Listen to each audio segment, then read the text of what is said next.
깨닫는 마음과 보는 눈과 듣는 귀라는 제목으로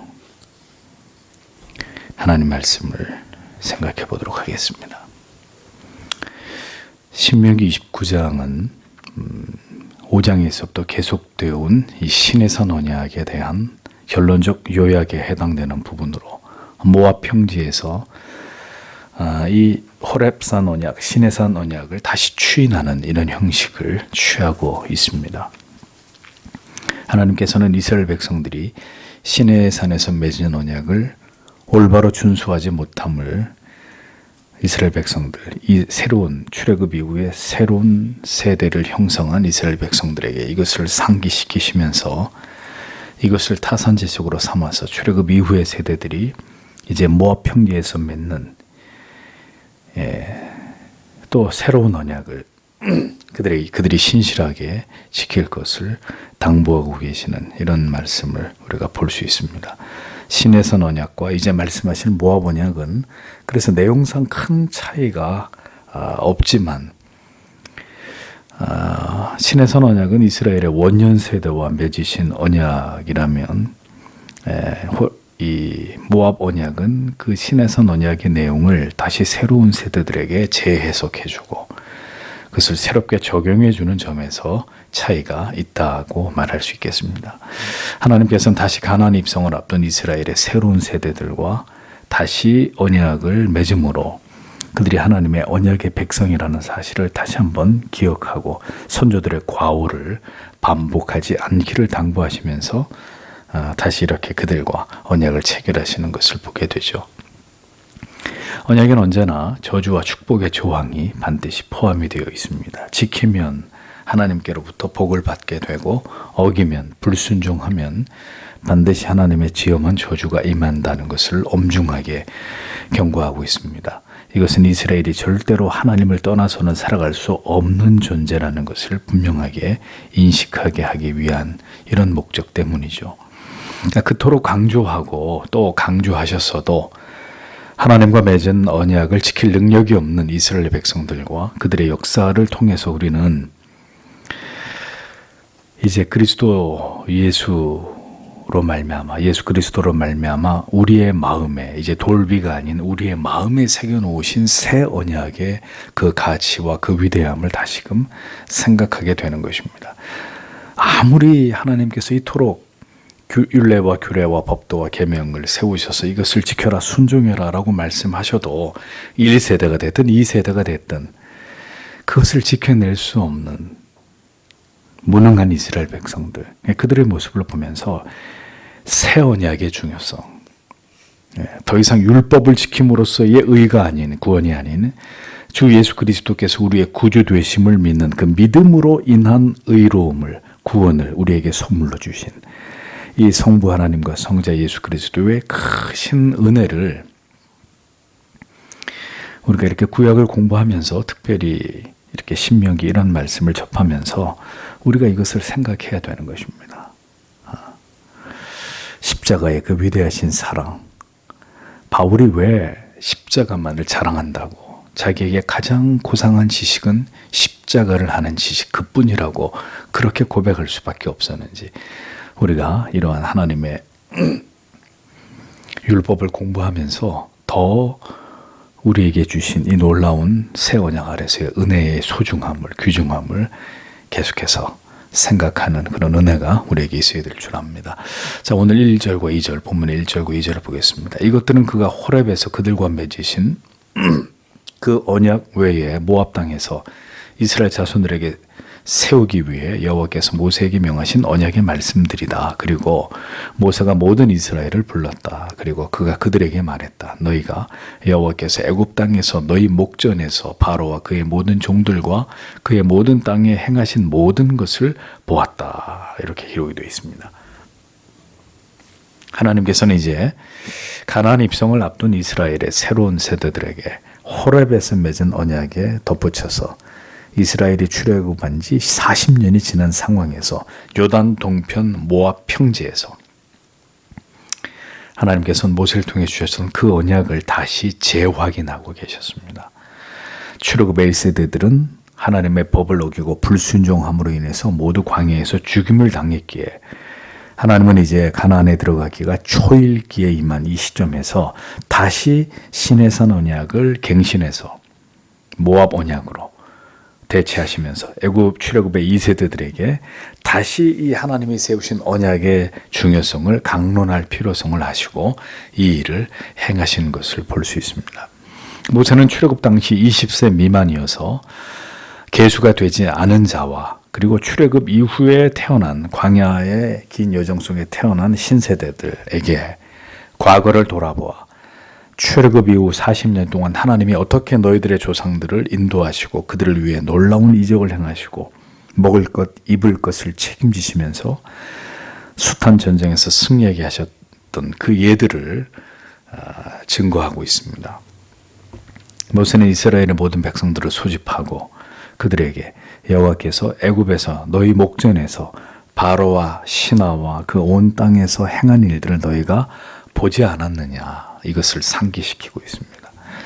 이것은 40년 전의 일인데 그러니까 그들이 당시 20세 미만이었다면 지금은 모두 60세 그 이상의 이른 자들이 되었겠죠. 예. 이제는 그들이 책임 있게 자기들의 민족을 이끌고 가야 되는 하나님을 섬기고 가정과 민족을 이끌어 나가야 될 이제 그런 나이들이 됐을 것 아니겠습니까? 그래서 그들에게 너희들의 과거를 기억하라고 하나님이 모세를 통해서 주문하시는 것입니다. 너희 하나님이 어떻게 애굽에서 너희를 인도했고 광야의 모든 여정 속에서 어떻게 함께 하셨는지를 너희가 본 바를 회상해 볼 것을 말씀하고 있었던 거죠. 너희 목전에 바로와 그 모든 신하와 그 온 땅에 행하신 모든 일을 너희가 보았나니 이렇게 기록하고 있잖아요. 그러니까 그들이 출애굽 당시 아직 어리긴 했지만 분명히 애굽에서 일어난 일들을 봤단 말입니다. 그것을 기억하고 있을 거라는 거죠. 그러니까 모세는 그 점을 강조하는 것입니다. 너희가 본 것은 분명 하나님이 너희를 위해 행하신 일들로 너희가 반드시 기억해야 될 그런 일들이었다라는 것을 말씀하고 있는 겁니다. 이것은 뭘 얘기하느냐? 오늘은 현재는 과거의 침전물이죠. 결국 가나안 땅에 들어가게 된 것은 너희 조상 때로부터 그 언약을 지켜오신 신실하신 하나님의 은혜로 말미암은 그것임을 너희들이 그것을 알아야 한다라는 거죠. 현재는 과거와 절대로 단절되어 있지 않습니다. 그러므로 우리는 과거를 거울로 삼아야 되고 그 과거를 토대로 우리의 현재 그리고 우리의 미래를 언제나 하나님 앞에서 생각할 수 있는 사람들이 되어야 한다는 거죠. 그래서 하나님께서 우리를 위해서 교회와 성도 여러분을 위해서 행하신 일들을 기억하는 것이 참 중요합니다. 교회의 역사는 우리에게 무엇을 교훈하며 어떤 가치를 굳게 지킬 것을 말씀하고 있는지를 우리는 그것을 올바로 이해하고 그것을 따라가야 될 필요가 있다는 것입니다. 역사를 통해서 우리가 결코 어리석게 그릇된 역사를 답습하지 말아야 할 것과 우리가 반드시 지켜나가야 될 그런 신앙의 정말 중요한 가치들은 무엇인지를 이런 것들을 성경 안에서 그리고 지나간 역사 속에서 분명하게 이것을 깨닫고 그것을 배워서 그 길로 행하는 자들이 되어야 한다는 거죠.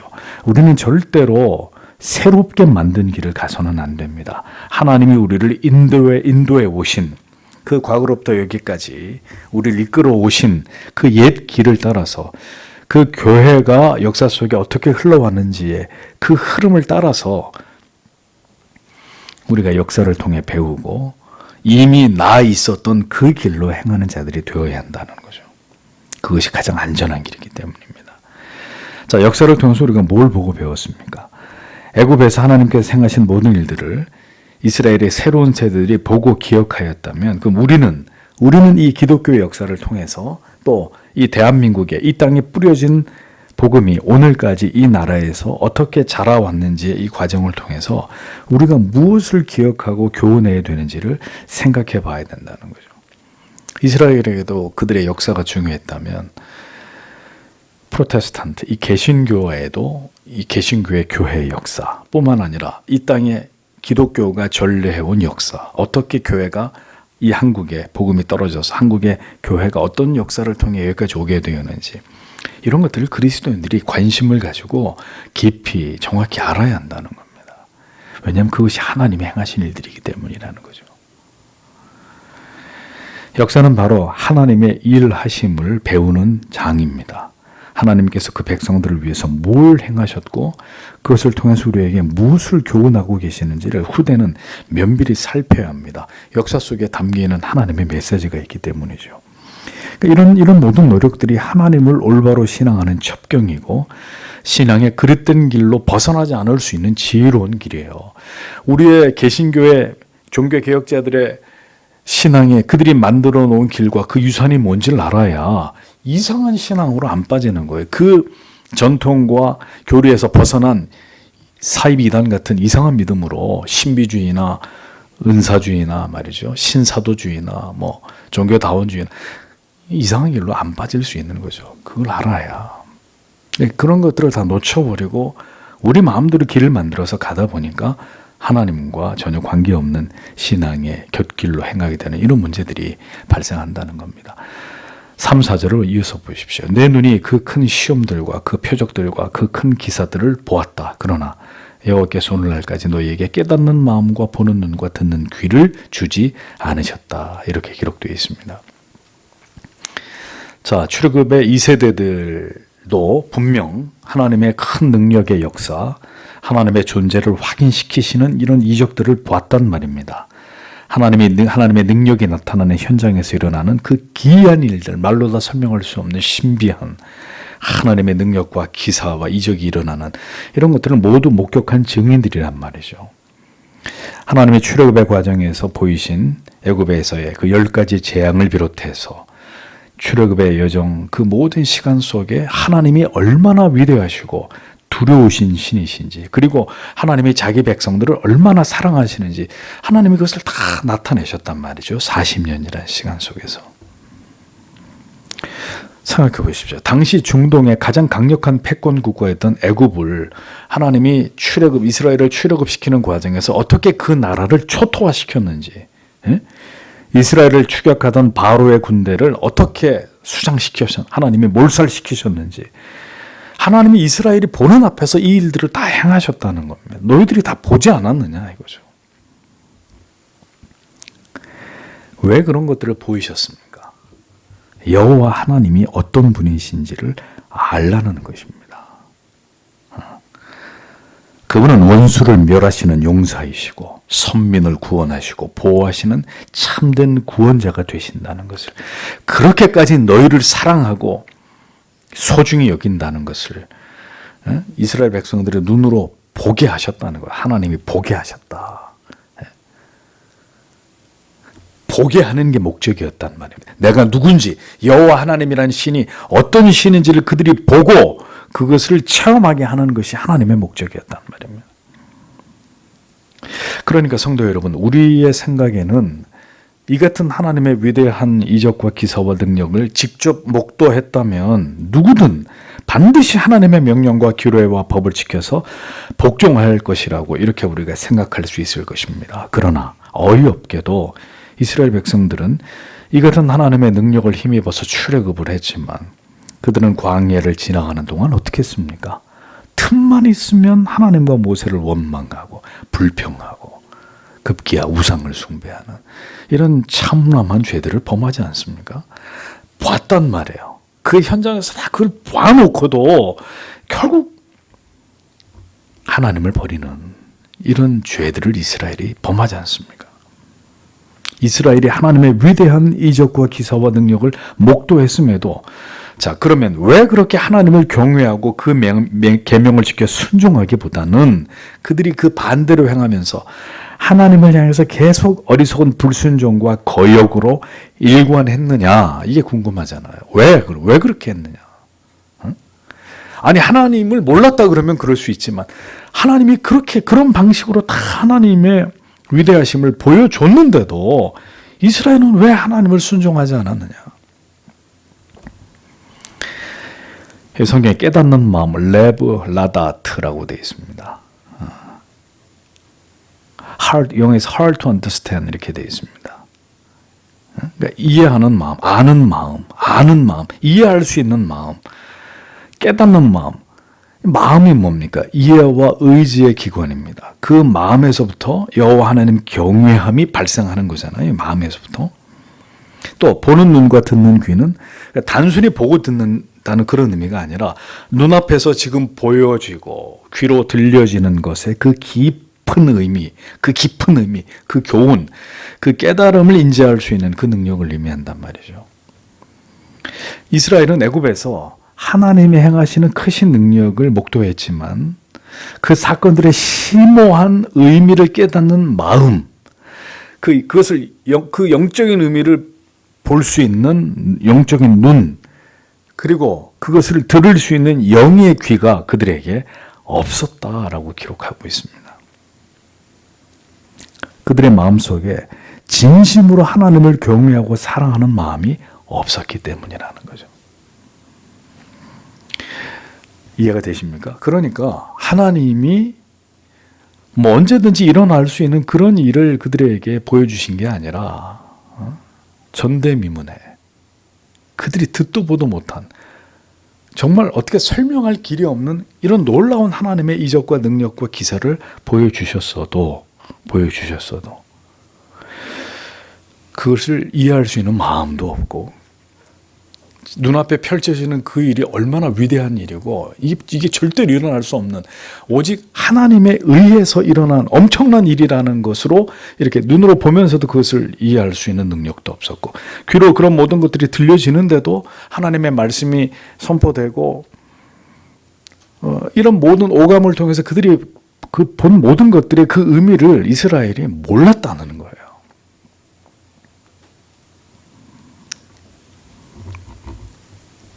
그들은 여호와 하나님이 어떤 분이시고 그 하나님을 왜 경외하고 사랑하고 그 모든 계명과 율례를 지켜 행해야 되는지를 전혀 알지 못했다. 하나님께서는 그들에게 하나님을 향한 신뢰를 원하셨지만 이스라엘은 하나님을 불신하고 하나님을 따르지 않았습니다. 그런데 성경은 정확하게 이것을 이렇게 설명하죠. 아직 그들에게, 그러나 이 같은 하나님을 알 수 있는 깨달음의 빛을 주시지 않았다고 기록합니다. 그럼 하나님이 왜 그들에게 깨닫는 마음, 볼 수 있는 눈, 들을 수 있는 귀를 안 주신 것일까요?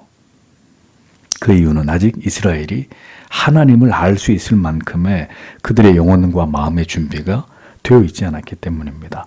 그들은 하나님을 전혀 알지 못하던 백성이었잖아요. 이스라엘의 출발을 보십시오. 아브라함 전혀 하나님이 어떤 분인지 모르던 이방인이었단 말입니다. 요셉을 통해서 야곱의 아들들이 애굽에 정착하게 되므로 거대한 민족을 이루게 되었고, 그들은 그 모든 과정을 통해서 하나님에 대해서 충분히 배우거나 알만한 시간을 갖지 못했어요. 그저 급격히 애굽에 살면서 이스라엘의 민족이 크게 늘어나긴 했지만 그들은 전혀 하나님에 대해서 알지 못하고 그들은 완고하고 강팍하고 무지하고 어리석은 백성일 따름이었던 거죠. 이제 그들이 가나안 땅에 들어서서 하나님의 선민으로 자리를 잡게 되면서부터 이제 긴 세월 동안 그들은 하나님을 배워가야만 하는 그런 자들이었던 것입니다.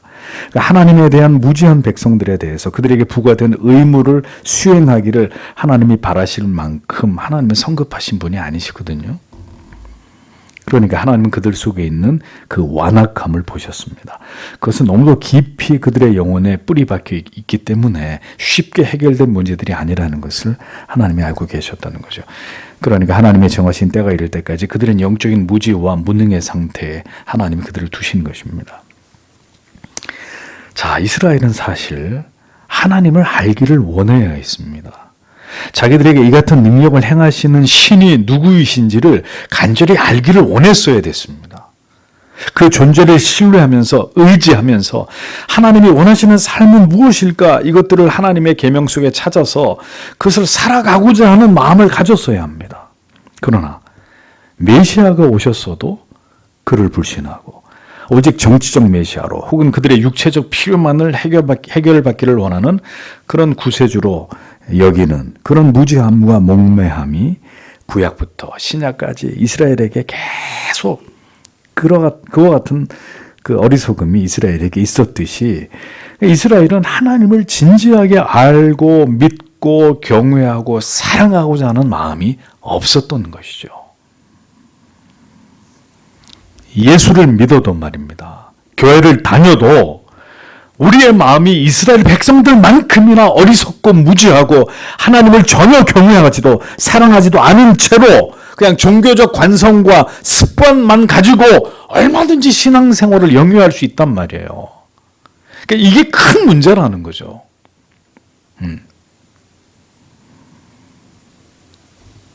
그러면 더 긴 세월을 그렇게 허송 세월로 얼마든지 보낼 수 있게 되는 것입니다. 이스라엘은 그래서 하나님이 이스라엘에게 계속해서 하나님 자신을 드러내시는 거거든요.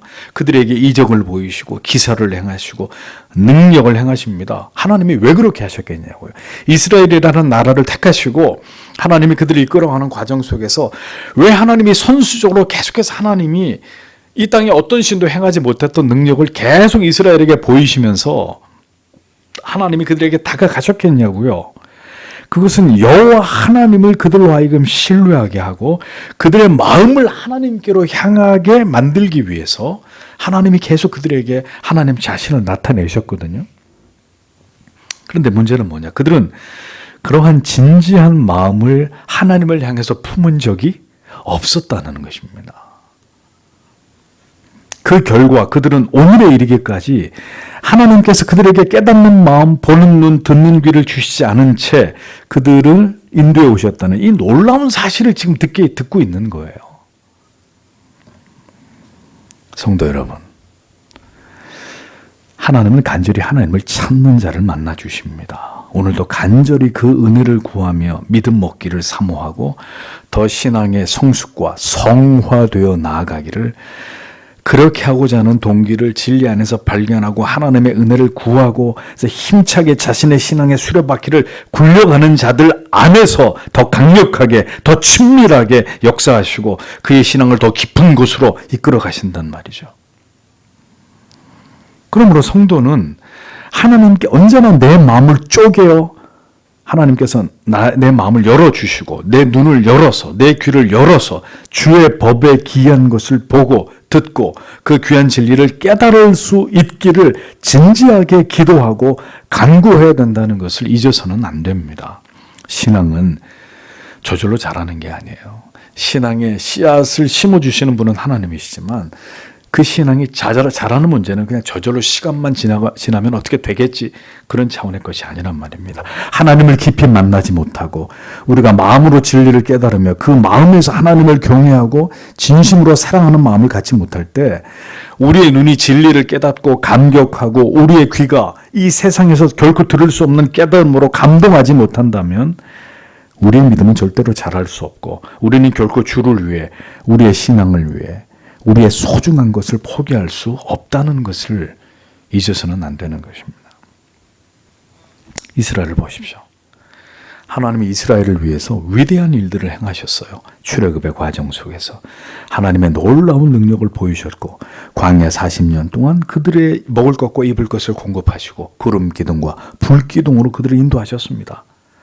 그쯤 되면 그들은 그 여호와 하나님께 마음을 기울였어야 된단 말이에요. 도대체 누구냐 저 신이. 도대체 누구이길래 우리에게 이와 같은 은혜를 베풀어 주시는 거냐. 그 하나님을 알고 경험함으로 더 하나님을 사랑하고 하나님을 신뢰하고자 하는 마음을 품었어야 했단 말입니다. 그러나 그들이 그렇게 하지 않았다는 증거는 출애굽의 1세대들이 모두 가나안에 들어가지 못하게 된 것으로 판명나잖아요. 성도 여러분, 하나님께서는 분명히 우리에게 은혜를 베풀어 주시고 하나님의 능력을 보이시고 우리를 얼마나 사랑하시는지를 우리에게 깨닫게 하십니다. 따지고 보면 여러분들이 예수를 믿기 이전부터도 돌아보세요. 한번 하나님이 여러분들의 인생에서 어떤 도움을 주셨고 어떤 은혜를 주셨는지, 또 여러분들이 믿음이 깊지 않았을 때도 하나님이 그때마다 어떤 도움과 기가 막힌 은혜로 내 삶을 이끌어 오셨는지를 생각해 보시라고요. 분명히 하나님의 그 나타나심, 하나님의 도우심, 하나님의 능력과 역사가 우리의 삶 가운데 분명 중요한 순간순간마다 있었다는 것을 우리가 깨달을 수 있습니다. 하나님이 어떤 분이시고 죄인들에게 어떤 마음을 가지고 계시는지 수없이 들은 설교와 우리가 읽은 성경의 말씀들을 통해서 분명히 우리에게 그것을 보이셨다고요. 보이셨단 말이에요. 우리가 이 구절을 오해하면 그냥 일방적으로 하나님께 모든 책임이 있는 것처럼 생각할 수 있습니다. 보지 못하고 듣지 못하고 깨닫지 못하는 것이 다 하나님이 그렇게 하셨기 때문이다. 내 잘못은 없다. 이렇게 여길 수 있습니다. 그러나 결코 그런 의미로 말씀하고 있는 게 아닙니다. 하나님께서 그렇게 하나님 자신을 이스라엘 백성들에게 계시하시고 하나님을 경외하고 사랑할 때 하나님께서 어떤 복을 주실지 말씀하셨어도 그 모든 것들을 다 거부하고 하나님을 향해서 사랑과 신뢰를 관심을 갖지 않았던, 하나님께 대해서 진리에 대해서 언제나 무관심으로 일관하면서 전혀 하나님을 진지하게 알고자 하지 않았던 이스라엘의 그 모든 어리석음에 대해서 하나님은 그 책임을 역설적으로 지금 표현하시는 거예요. 너희들에게 허락하지 않았다, 이런 말씀으로. 하나님이 까닭 없이 그토록 오랜 세월 우리에게 침묵하실까요? 그렇게 교회를 오래 다녔어도, 어머니 뱃속에서부터 모태신앙임을 자랑하면서 그렇게 교회를 오래 다녔어도 여전히 구원의 확신이 없는 상태에 있는 것이 모두 하나님의 책임이라고 생각하는 것입니까? 결코 그렇지 않다는 거예요. 이스라엘 백성들처럼 따지고 보면 하나님께서 여러 경로로 또 많은 일들을 통해서 우리가 하나님께 마음을 쏟아 하나님을 경외하고 깊이 사랑할 수 있는 그런 기회들을 하나님이 분명히 주셨다고요. 주셨단 말이에요. 근데 우리가 어떻게 했느냐 이거죠. 그 모든 하나님의 찾아오심을 거부하고 무관심으로 일관하고 그 하나님을 깊이 알고 경험하고 더 하나님께로 가까이 나아가고자 하지 않았다는 이 사실을 우리가 인정해야 되는 거예요. 분명히. 지나고 보면 분명 하나님의 은혜였고 사랑이었고 보호하심이었고 인도하심이었지만 그런 것들을 그때마다 목격해놓고 경험해놓고도 어떻게 했어요? 쉬 하나님을 잊어버렸어요. 하나님이 했다고 생각하지 않는 거예요. 돌처럼 굳은 마음으로 전혀 진리를 향해서 하나님을 향해서 오늘도 진지한 마음을 갖지 않고 자기의 마음을 기울이지 않고 가볍게 살아가고자 하는, 그렇게 살아도 전혀 불편함을 느끼지 않는 그 영혼의 상태가 바로 이스라엘 백성들의 그것과 다르지 않다는 걸 알아야 되는 것입니다. 하나님이 출애굽부터 그 많은 이적과 기적과 능력을 보여줬어도 이스라엘 백성들 전혀 마음에 두지 않은 거예요. 이게 어떤 일인가? 이것을 행하는 하나님이 누군가? 어떤 분이신가? 왜 우리에게 이런 놀라운 은혜와 사랑을 베풀어 주시는 것인가? 이게 정상적인 것인데 그렇게 오래 교회를 다녀놓고도 들은 말씀, 내 삶에 나타났던 어떤 사건들, 그 속에서 하나님의 도우심이라고 밖에는 믿어지지 않은 그런 일들을 수차례 경험해 놓고도 아무것도 달라지지 않은 거예요. 그러놓고 얘기하는 거죠. 이렇게 사는 게 주의 뜻인가 보지 뭐. 하나님은 나한테 아직 그런 사인을 주시지 않나 보지. 왜 그 곤고하고 척박함 속에서 오늘도 그토록 많은 교인들이, 회중들이 벗어나지 못하는 것일까요? 교회를 다니면서도, 예수를 믿으면서도 말이죠. 믿는다고 생각하면서도 전혀 주님을 향해서, 주의 십자가를 향해서 마음을 쏟지 않고 살아간단 말이에요. 대면하게. 그냥 별로 관심 없이 그냥. 그런데 주일날은 주일이냐 교회는 가야지. 가서 뭐 예배는 드려야지. 이 정도. 하나님이 이스라엘이라는 백성을 택해서 출애굽의 긴 여정 속에서 계속 하나님을 보이고 계시를 주었어도 마음에 하나도 하나님을 담아두지 않으면서 그냥 그렇게 형식적으로 주님을 따라서 여기까지 온 이스라엘 백성들처럼.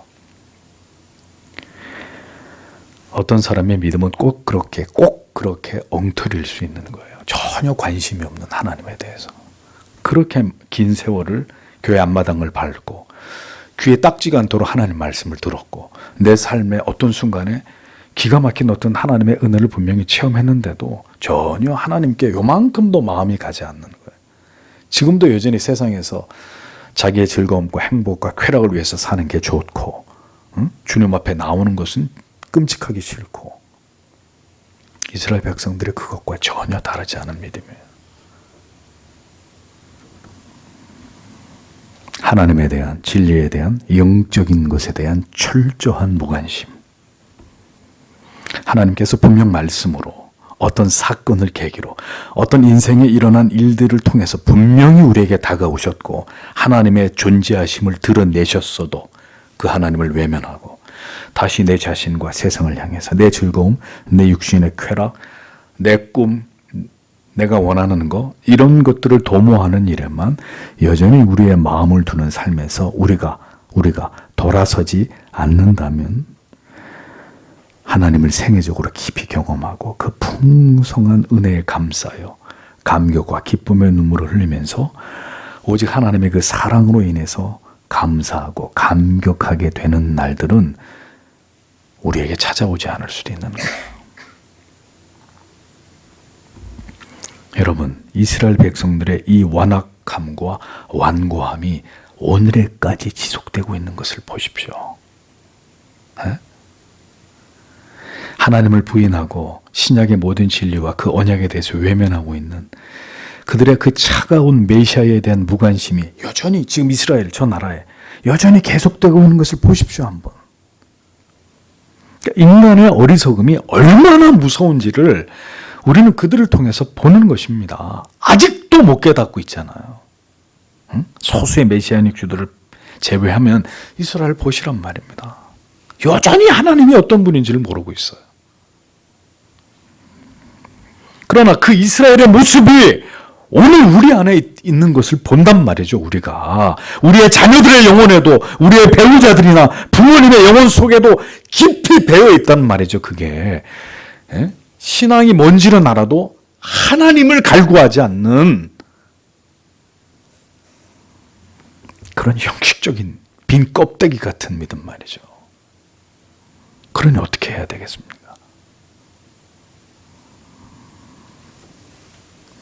오늘도 부디 주를 하나님을 진지하게 찾을 수 있는 그 마음을 그 진지한 갈망을 우리에게 우리의 자녀들에게 우리의 사랑하는 가족들에게 부어주시기를 기도할 수밖에 없는 거예요. 하나님이 다리 몽둥이를 부러뜨려서라도 하나님의 살아계심 그 하나님에 대한 목마름 하나님을 알고 싶어하는 그 십자가의 사랑이 사무치도록 영혼의 세포에 스며들게 되는 어떤 계기를 하나님에 대해서 그런 지대한 관심이 불일 듯 일어날 수 있는 어떤 계기를 하나님이 주시기를 기도할 수밖에 없는 것입니다. 또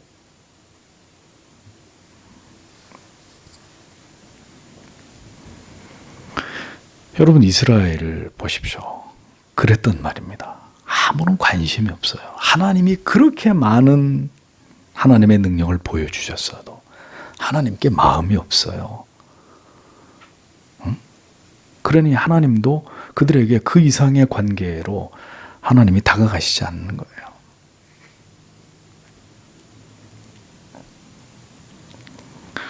저는 이스라엘 백성들을 보면서 똑같구나. 이 시대에 마음 없이 중심 없이 종교 생활을 하고 있는 다수의 교인들 이스라엘과 전혀 다르지 않구나. 제발 성경 좀 읽으십시오. 그래서 성경을 억지로 이렇게 펴니다. 그게 신앙이에요. 그 속에 하나님이 있어요. 그 속에 하나님에 대한 사랑이 요만큼이라도 하나님의 진리에 대한 관심이 요만큼이라도 있냐고요. 그런데 얘기합니다. 내가 이렇게 믿는 거는 내 책임이 아닌데 그런 궤변을 늘어놓는 거죠. 궤변을. 하나님이 네 인생 가운데 정말 찾아오신 적이 없었느냐? 응? 진리의 말씀을 통해 네 영혼이 솟아치듯 놀라도록 하나님의 말씀을 통해 너를 정말 깨운 적이 없었느냐? 하나님을 기만하고 자기를 기만한 채로 여전히 진리에 대해서는 요만큼도 관심 없이 그냥 사는 거예요. 그냥 살아가는 거예요. 이스라엘 백성들처럼. 깨닫는 마음, 볼 수 있는 눈, 들을 수 있는 귀 없이, 그리고도 자기가 신자라고 생각하는 거죠. 하나님께서 부디 우리에게 은혜를 주시기를 기도하며, 우리 또한 지난 세월을 우리의 모든 형식적인 하나님을 향해 마음을 기울이지 않으면서 간절히 하나님을, 그 진리를 알고자 하지 않아 했던 그런 게으름과 나태함을 철저하게 우리가 회개하면서 말입니다. 하나님을 향한 이 무관심을 부디 깨뜨려서 뜨거운 마음으로 주를 향해서 나아가도록, 부디 우리와 우리의 자녀들, 우리 모든 성도님들의 그 믿음이라고 하는 것이 이렇게 이스라엘처럼 하나님에 대한 아무런 관심도 진지한 마음의 기울임도 없이 억지로 끌려가는, 하나님 이젠 그런 믿음이 아니라, 그것은 하나님께서 버리지 않고 포기하지 않은 하나님의 백성이기 때문에 하나님은 그냥 그를 붙들고 가시는 것 뿐이지, 어떤 하나님과의 관계도 일어나지 않는 그런 관계잖아요. 제가 다시 전에도 말씀드렸지 않습니까? 아버지하고 아들하고 길을 걸어가지만 아버지가 10m 앞에 가고 아들이 10m 뒤에 가면 다른 사람이 볼 때 아버지와 아들이라고 누가 그렇게 보겠어요? 어느 아저씨가 가고 뒤에 한 남자 학생이 따라간다 이렇게 생각하죠. 그건 아버지와 아들의 관계가 아니에요. 누가 보더라도. 아버지와 아들은요, 길을 걸어가면서 서로 정답게 얘기도 하고 서로 치고받고 장난도 치고, 엄마와 딸이면 손도 잡고 가고 다정스럽게 얘기도 하고 얼굴도 바라보고 웃기도 하고, 그래야 저 사이는 아주 친밀한, 참 엄마하고 딸이 보기 좋네, 아빠하고 아들이 참 정겨운 관계라는 건 그런 거잖아요. 근데 법적으로만 아버지와 아들이에요. 10m, 100m 떨어져서 간단 말입니다. 아무 대화도 없고 아무 교감도 없이. 그런 믿음이면 곤란하다는 겁니다. 죽을 때까지 그렇다면. 전혀 마음이 없는 거예요. 마음이. 이스라엘 백성들이 그랬다는 거죠. 그것은 아닙니다. 그것은 아니에요.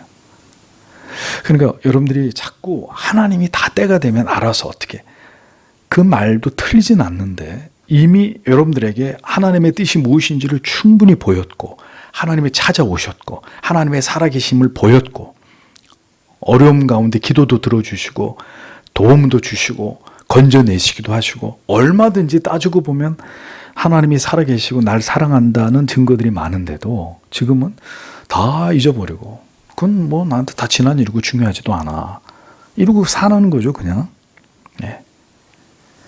그게 바로 이스라엘 백성들의 믿음이었고, 하나님은 그들을 향해서 깨닫는 마음, 보는 눈, 들을 수 있는 귀를 내가 주지 않았다. 사실은 주지 않은 게 아니라 그들이 전혀 하나님에 대해서 관심이 없었다는 거죠. 이 마음을 부디 깨뜨려 주셔서 하나님 진지하게 뜨거움으로 열렬함으로 주를 향해서 하나님께로 나아갈 수 있는 그 마음을 우리에게 주시고라고 이렇게 기도만 할 게 아니라, 내가 지금까지 어떻게 하나님을 신앙해 왔는가, 정말 하나님을 하나님처럼 여기면서 내가 뜨겁고 열렬하고 간절히 내게 베푸신 하나님의 그 사랑에 보답은 불가능할지라도 진지하게 그 하나님을 향한 마음을 기울이면서 내가 오늘까지 살아왔던가, 아니면 그저 주일만 하나님을 아는 척하고 다시 삶으로 돌아가서는 전혀 하나님을 마음에 두지 않는 삶으로 오늘까지 그렇게 살아왔던 내 삶이었는가, 한번 성도 여러분 깊이 돌아보시면서 오늘의 말씀이 우리에게 무엇을 의미하는지를 마음에 깊이 새기시고, 이 밤에도 우리 자신의 영혼과 우리의 자녀들과 우리의 가족들과 지체들을 위해서 주님, 이 믿음에서, 이 잘못된 이 신앙의 관성에서 벗어나게 해달라고 오늘 밤에도 간절히 주 앞에 기도하고 돌아가시길 바랍니다. 기도하겠습니다.